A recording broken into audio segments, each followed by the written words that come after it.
Hey, this is Liz, and you're listening to the SouthCack Syndicate podcast. So Jared and I have actually started some side hustles in the past. Yeah, one currently still booming. The apparel company. SouthCack. Yeah. So, but we have done some ones that we go all in on the front. Yeah. And then it just fall apart. So let's talk about Tubular for a second. All right. That's one. So Tubular Music. Tell them why we started that. So I came to Jared. So for anybody watching or listening that doesn't know, I'm what you I guess a YouTuber. Anyway, Definitely. I have a YouTube channel based around fabrication, motorsports fabrication. I've grown a decent following on there. And one of the things I found was that there was no place. So YouTube is really strict about music and whether you have the rights to use that music or not.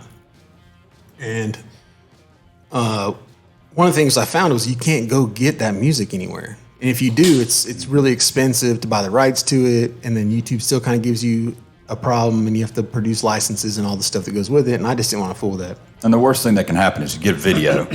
It's gaining a ton of traction. Right. 100,000 views, and then they get it red flagged because you didn't have the rights to a certain song. Well, what they did was they changed it to where the owner of the rights to the music has basically can take half of the revenue from those videos, which is rightfully so. You're using their music; it's part of the content.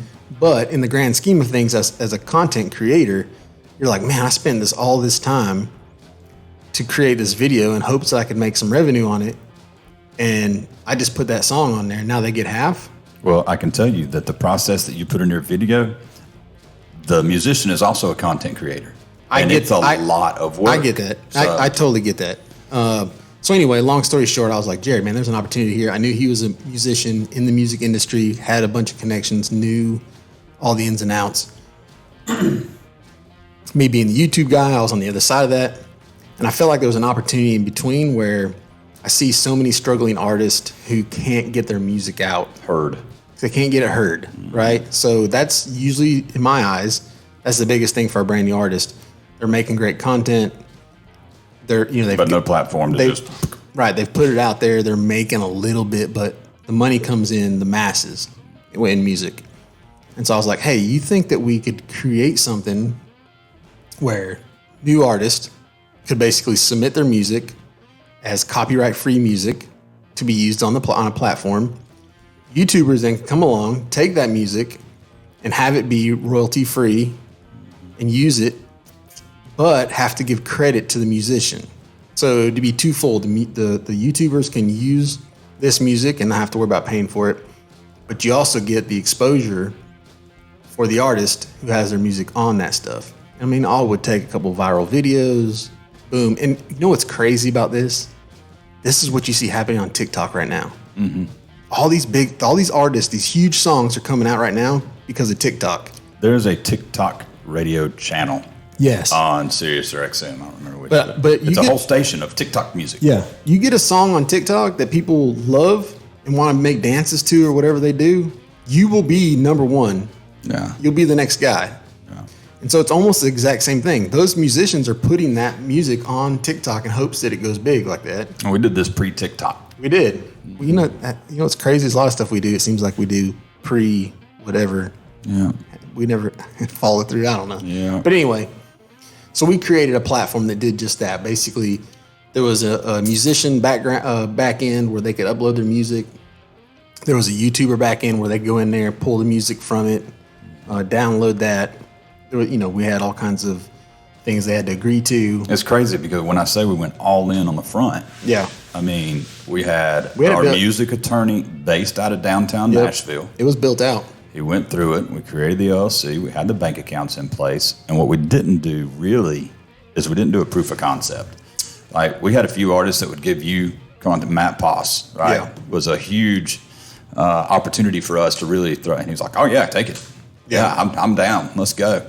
And so we used some of his music, but there was real no proof of concept. Sent out a couple emails. It worked good, and I think we could have grew it. The problem we ran into were there was a couple little snafus that we ran into along the way. One of those being that most of these artists use another company to distribute their music. CD Baby, I don't know. Well, those companies they basically search the webs to see if that music is being used, and then they go and collect that money for it. Yeah, what's funny is when an artist has a completed album or a completed song, and he's like, "Oh, I want it on Spotify," and he goes through CDX or CD Baby or whoever is printing those CDs. Do you agree to these terms? Click. Yeah. Nobody reads that shit. Yeah. Yeah. In those terms, right, they say we are also going to upload this to this, and this under our name. It's all there. Yeah, basically they're saying we have the rights to this on the interwebs. That's right.